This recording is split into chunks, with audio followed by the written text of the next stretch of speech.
गोलू कई सालों से अपने गांव में पानी पूरी का ठेला लगा रहा था।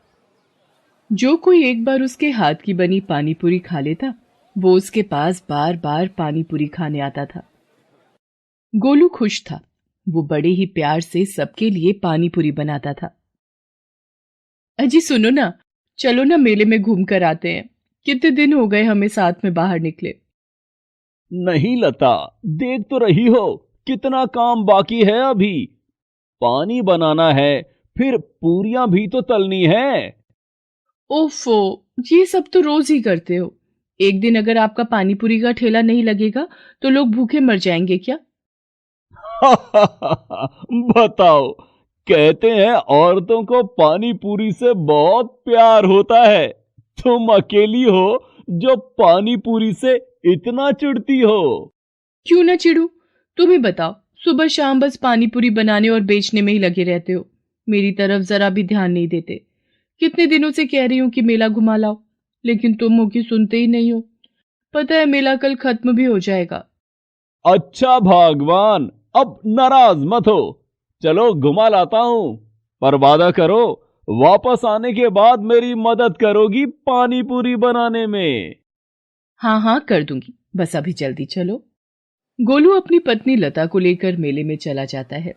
वो मेला हर साल गांव के बड़े मैदान में लगता था, जहां दूर दूर से आकर लोग अपनी दुकानें लगाते थे। गोलू भी मेले में अपना पानीपुरी का ठेला लगाना चाहता था, लेकिन इसके लिए जो किराया जाता था वो दे पाना गोलू के बस से बाहर था।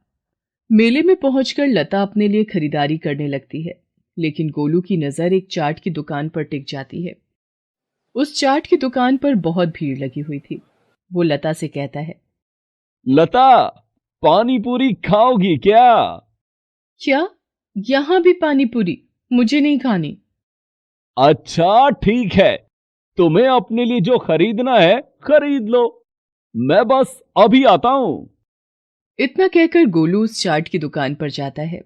वो देखता है कि वहां चाट लेने के लिए पहले पैसे देकर टोकन खरीदना था।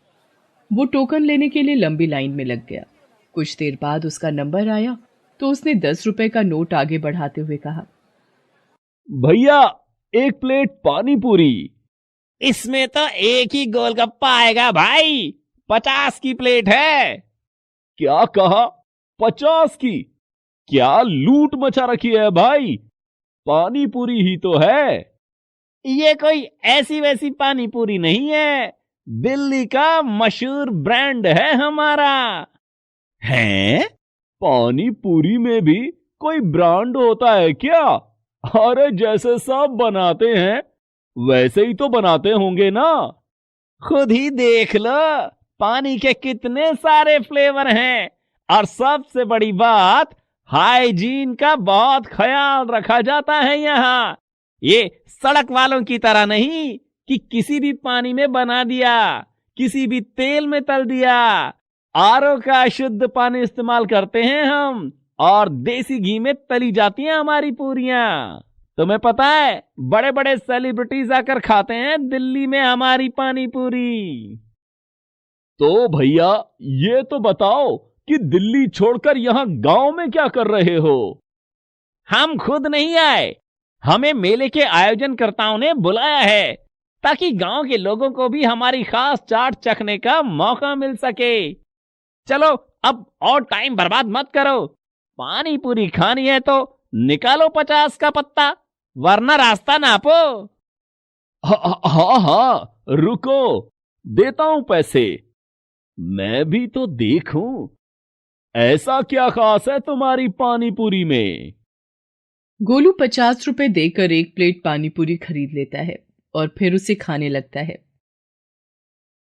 हम्म, ठीक सी ही है, उतनी खास तो नहीं जितनी कि ये बोल रहा था। ये देखो, मुझे एक प्लेट के 10 रुपए देने में इन गांव वालों को कितनी आफत पड़ती है, और यहां लाइन लगाकर लूटने को तैयार खड़े हैं। गोलू ये सब सोच ही रहा था कि तभी लता उसके पास आती है और गुस्से से कहती है, ये क्या, घर में पानीपुरी कम है क्या जो यहाँ इतनी महंगी पानीपुरी खा रहे हो? लता, वो मैं देखना चाहता था कि इसकी पानी पूरी में ऐसा है क्या जो इतनी महंगी होने के बाद भी लोग यहां लाइन लगाकर खड़े हैं। कुछ खास नहीं है, बस नाम बड़ा है। लोग यहाँ एक प्लेट खाएंगे और पूरे साल बड़ी शान से बताएंगे कि दिल्ली वालों की पानी पूरी खाई थी उन्होंने मेले में। अच्छा, ऐसा है क्या? हाँ, ऐसा ही है। चलो अब घर चलते हैं। मुझे जो चाहिए था मैंने सब खरीद लिया, और घर चलकर तुम्हारी पानी पूरियां भी तो बनवानी है। अरे हाँ, चलो चलो जल्दी चलते हैं। गोलू और लता घर वापस आ जाते हैं। उन्हें लौटने में काफी देर हो गई थी, इसलिए उस दिन गोलू ने शाम के वक्त पानी पूरी का ठेला नहीं लगाया। रात हो गई थी, लेकिन गोलू की आंखों से नींद गायब थी। क्या हो गया जी, सोते क्यों नहीं? लता, मैं सोच रहा हूं कि कब तक ऐसे ही 10 रुपए की एक प्लेट बेचता रहूंगा मैं।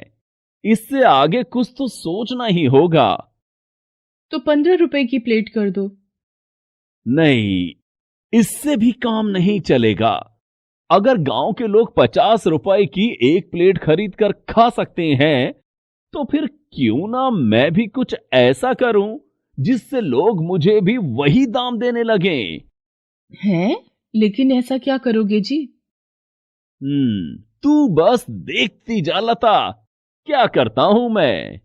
गोलू अगले ही दिन अपना सारा सामान बांध कर कहीं जाने की तैयारी करने लगता है। ये देखकर लता उससे पूछती है, अरे कहाँ जा रहे हो सुबह सुबह? ठेला नहीं लगाना क्या? नहीं, अब से कुछ दिनों तक ठेला नहीं लगेगा। मैं ताऊ जी के पास जा रहा हूं कुछ दिनों के लिए।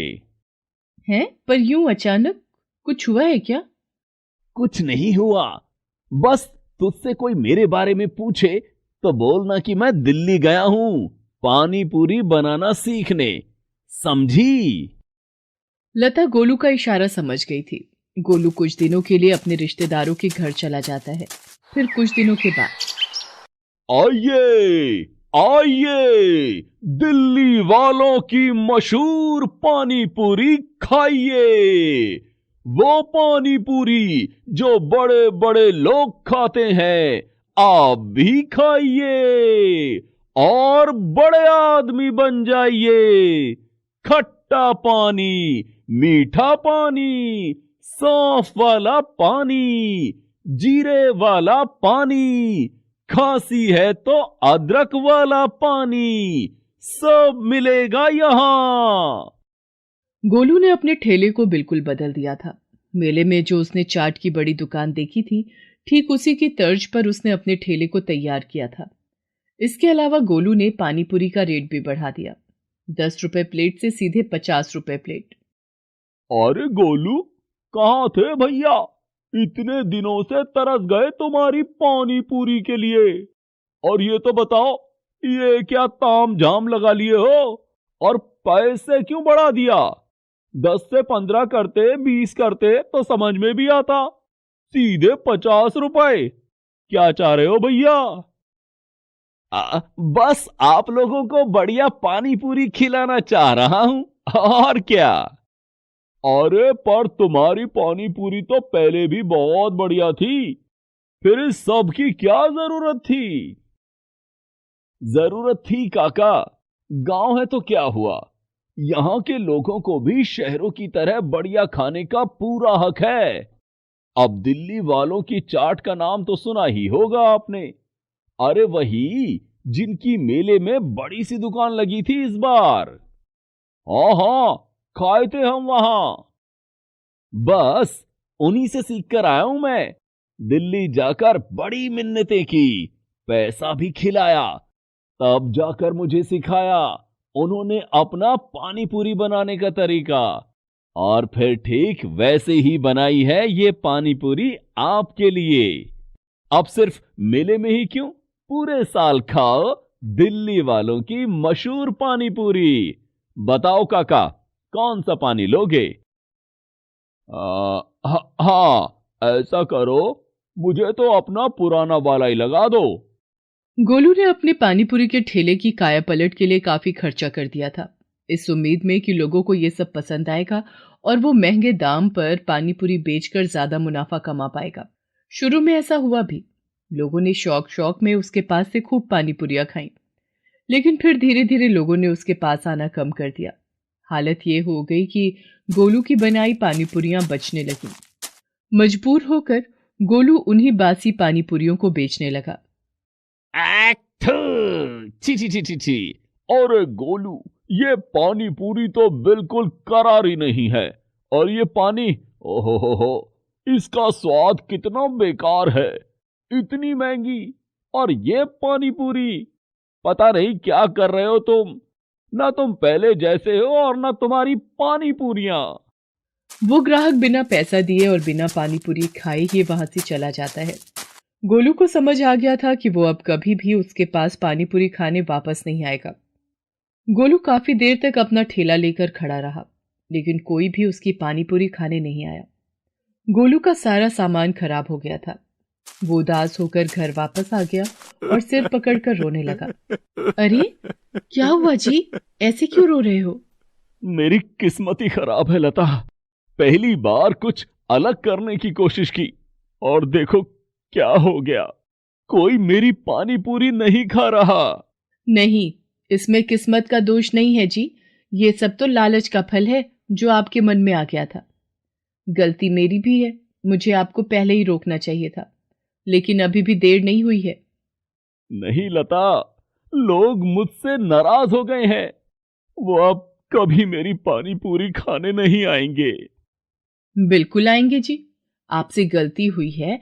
अगर आप अपनी गलती मान लें और वापस पुराने दाम पर पानी पूरी बेचें, तो मुझे लगता है कि आपके ग्राहक जरूर वापस आएंगे। गोलू लता की बात मान लेता है और फिर से अपने पुराने ठेले और रेट के साथ पानी पूरी बेचने लगता है। लोग उसे देखकर खुश हो जाते हैं और पहले की तरह उसकी पानी पूरी फिर से बिकनी शुरू हो जाती हैं। सोनापुर गांव में राधा अपने पति हरिया और सास जानकी के साथ रहती थी। हरिया सब्जी का ठेला लगाता था, उसी कमाई से उनका घर चलता था। राधा एक बहुत ही नेक और समझदार औरत थी। वो घर का सारा काम करती और अपने पति और सास की खूब सेवा करती थी। राधा और हरिया अपने सादे से जीवन में बहुत खुश थे, लेकिन राधा की सास जानकी एक दुष्ट औरत थी। वो राधा के हर काम में कोई ना कोई कमी निकालती और उसे ताना देने का कोई मौका नहीं छोड़ती। पर राधा सब कुछ चुपचाप सुनती और अपना काम करती रहती। वो कभी भी पलटकर जानकी को जवाब नहीं देती थी। इसी तरह उनके दिन बीत रहे थे। एक दिन राधा ने खाना परोसा तो उसकी सास बोली, अरे राधा, कितने दिन हो गए, तुझे अभी तक खाना बनाना नहीं आया? ये क्या बेस्वाद खाना मेरे आगे रख दिया है? क्या हुआ माँ जी? होना क्या है, मेरी तो किस्मत ही फूट गई जो अपने बेटे के लिए तुझ जैसी निकम्मी बहू ले आई। तुझे तो खाना तक बनाना नहीं आता। ये कहते कहते जानकी खाना छोड़कर चली गई। इसी तरह वो आए दिन हर काम पर राधा को कोई ना कोई ताना देती रहती। हरिया खूब मेहनत करके सब्जी लाता और दिन भर उसे बेचने के बाद शाम को जब थका हारा घर आता तो उसकी माँ जानकी राधा की बुराइयां लेकर बैठ जाती। बेटा, तू तो सारा दिन घर से बाहर मेहनत करता है। तुझे क्या पता, तेरी बीवी तो मुझे ठीक से 2 वक्त का खाना भी नहीं देती। अरे माँ, क्यों गुस्सा होती हो? मैं उसे समझा दूंगा। अब वो तुम्हारा मनपसंद बना दिया करेगी। हरिया भी कभी अपनी माँ के आगे नहीं बोलता था। दोनों अपनी माँ की बहुत इज्जत करते थे, परंतु जानकी हमेशा राधा के पीछे पड़ी रहती थी और उसे जली कटी सुनाती रहती थी। एक दिन हरिया सब्जी का ठेला लेकर घर को वापस आ रहा था। तभी रास्ते में उसका एक्सीडेंट हो जाता है, जिसमें उसे बुरी तरह चोट आती है। कुछ राहगीर उसे उठाकर अस्पताल ले जाते हैं और उसके घर पर खबर पहुंचा देते हैं। हरिया को काफी ज्यादा चोट आने के कारण और बहुत खून बह जाने के कारण काफी कमजोरी आ जाती है। डॉक्टर राधा को समझाते हैं, देखिए, इनकी हालत ठीक होते होते काफी समय लग जाएगा, क्योंकि इनकी एक टांग पर गहरी चोट आई है, जिस वजह से कुछ महीनों तक इन्हें आराम ही करना होगा। यदि आराम नहीं किया गया तो ये जीवन भर शायद चल ना पाए। जी डॉक्टर साहब, मैं इनका पूरा ध्यान रखूंगी। राधा हरिया को लेकर घर आ जाती है। अब राधा पर बहुत काम आ जाता है। उसे घर के साथ साथ हरिया का भी पूरा ध्यान रखना था। उसका हर छोटा बड़ा काम उसे करना पड़ता था। हरिया के इलाज पर वो सारा पैसा खर्च हो गया जो राधा ने जोड़ कर रखा था। अब तो घर में राशन के लिए भी पैसे नहीं थे। राधा को बहुत चिंता हो रही थी कि राशन कहां से आएगा। जानकी भी उसे ताने मारती रहती थी। अरे मनहूस, तूने तो अपने पति को अपाहिज बनाकर बिस्तर पर लिटा दिया। अब इस बुढ़ापे में क्या मैं राशन का इंतजाम करने जाऊंगी? तू तो जवान है, कुछ काम क्यों नहीं करती? राधा जानकी की ऐसी बातें सुनकर बहुत दुखी और चिंतित होती थी।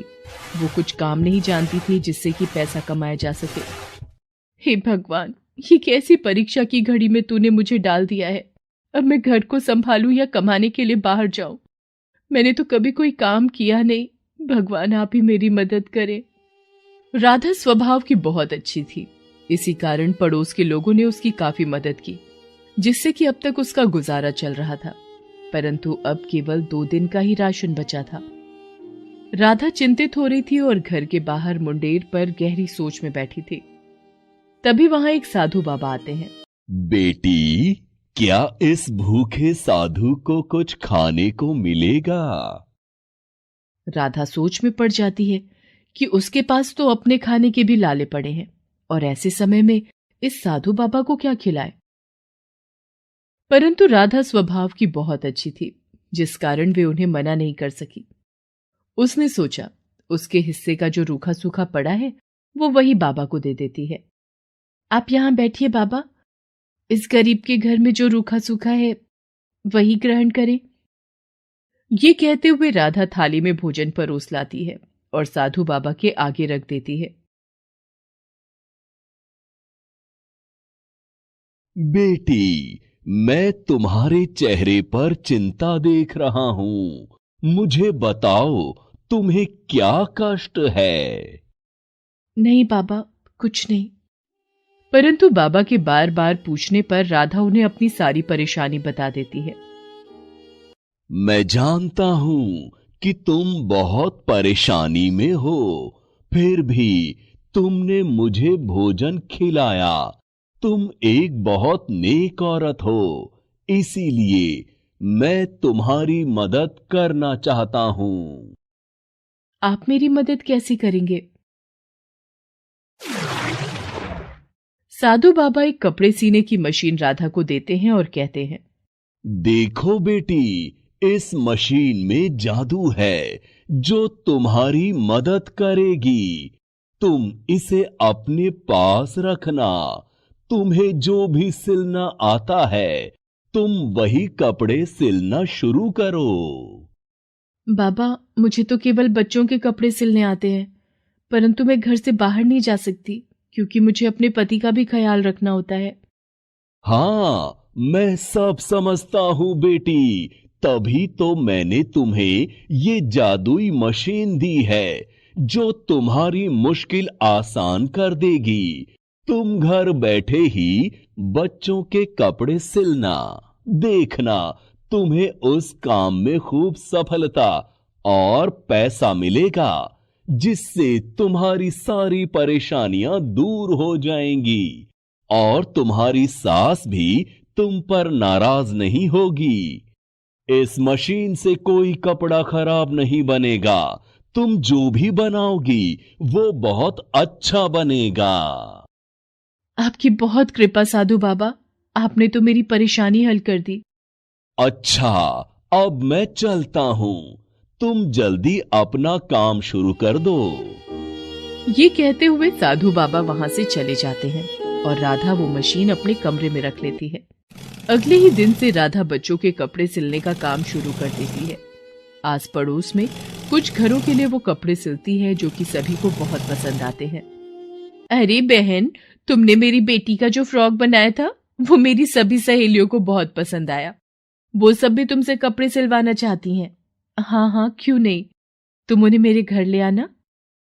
इस तरह से राधा का काम सभी को बहुत पसंद आता है और उसके पास कपड़े सिलवाने वालों की भीड़ बढ़ती जाती है। बाबा के आशीर्वाद से राधा का काम खूब फलने फूलने लगता है। अब वो घर पर रहकर ही अपने पति का ध्यान भी रखती और कपड़े सिलने का काम भी करती है। इस तरह काम चलने के बाद राधा के घर में खूब पैसे आने लगते हैं और उनके घर में किसी चीज की कोई कमी नहीं रहती। वो अपने पति और सास के लिए खाने पीने की खूब चीजें लाती है। उसकी सास उसे किसी प्रकार का ताना नहीं दे पाती। हरिया की तबीयत भी दिनों दिन ठीक होती जाती है और वो एक दिन राधा से कहता है, राधा, अब मेरी तबीयत काफी ठीक हो गई है। मैं भी तुम्हारे साथ तुम्हारे काम में मदद कर सकता हूं। तुमने मेरी इतनी सेवा की और मेरे घर माँ का भी ध्यान रखा, साथ साथ तुमने ये काम भी चलाया। मैं तुम्हारा शुक्रिया अदा करना चाहता हूं। ये सब बातें सुनकर राधा की सास भी शर्मिंदा हो जाती है और अपनी बहू से कहती है, बेटी, मुझे माफ कर दो। मैंने तुम्हारी काबिलियत पर हमेशा शक किया और तुम्हारे हर काम करने के बाद भी मैंने तुम्हें ताना ही मारा, परंतु आज तुम्हारी वजह से मेरा बेटा भी ठीक हो गया और हमारे घर में किसी चीज की कोई कमी भी नहीं रही। अरे माँ जी, आप माफी क्यों मांग रही हैं? ये मेरा ही घर है, आप लोग मेरे अपने हैं। मेरा फर्ज बनता है कि मैं इस घर का पूरा ध्यान रखूं और मैंने पूरी कोशिश भी की। बस आप दोनों का आशीर्वाद मुझ पर ऐसे ही बना रहे। राधा की एक पड़ोसन उसकी ये सफलता देखकर बहुत जलती है और राधा से बातों बातों में पूछ लेती है कि आखिर उसकी सभी परेशानियां खत्म होने का क्या राज है। उस पड़ोसन को जैसे ही पता चलता है कि राधा के पास एक जादुई मशीन है, वो जलन के मारे पागल हो जाती है और उस मशीन को चुराने का विचार बनाती है। एक दिन जब राधा घर पर नहीं थी, वो बहाने से उसके घर जाती है और उसकी मशीन चुराकर अपने घर ले आती है। वो जैसे ही मशीन पर काम करने लगती है, उसके दोनों हाथ बुरी तरह जख्मी हो जाते हैं और जलने लगते हैं। वो जोर जोर से मदद के लिए चिल्लाने लगती है। तभी उसकी आवाज सुनकर राधा भागी हुई उस पड़ोसन के घर आती है और देखती है कि उसकी जादुई मशीन उस पड़ोसन के पास है और वो जख्मी हालत में चिल्ला रही है। राधा जल्दी से उसके हाथों की आग बुझाती है और मरहम पट्टी करती है। ये सब होने के बाद वो पड़ोसन बहुत शर्मिंदा होती है और राधा से माफी मांगती है। मुझे माफ कर दो राधा, मैंने जलन में आकर तुम्हारी जादुई मशीन चुरा ली, जिसका मुझे ये फल मिला। लेकिन तुमने फिर भी मेरी मदद की। तुम बहुत अच्छी हो राधा, तभी तुम पर भगवान का आशीर्वाद है। मैंने चोरी करके बहुत बड़ी गलती की, मुझे माफ कर दो। नहीं बहन, ऐसी बातें मत करो। गलती तो हर इंसान से हो जाती है। तुमने अपनी गलती मान ली, यही बड़ी बात है। पर मुझसे वादा करो कि आगे से तुम ऐसा कोई काम नहीं करोगी। ये कहते हुए राधा अपनी जादुई मशीन उठाकर अपने घर ले आती है। हरिया भी राधा के काम में ही उसका हाथ बटाने लगता है और बाजार से सामान लाना, ले जाना और कपड़ों की सप्लाई दुकान पर देकर आना, जैसे सभी काम वो कर लेता है। और बाबा के आशीर्वाद से उनके घर का माहौल भी अच्छा हो जाता है और तीनों खुशी खुशी रहने लगते हैं। Please subscribe this channel.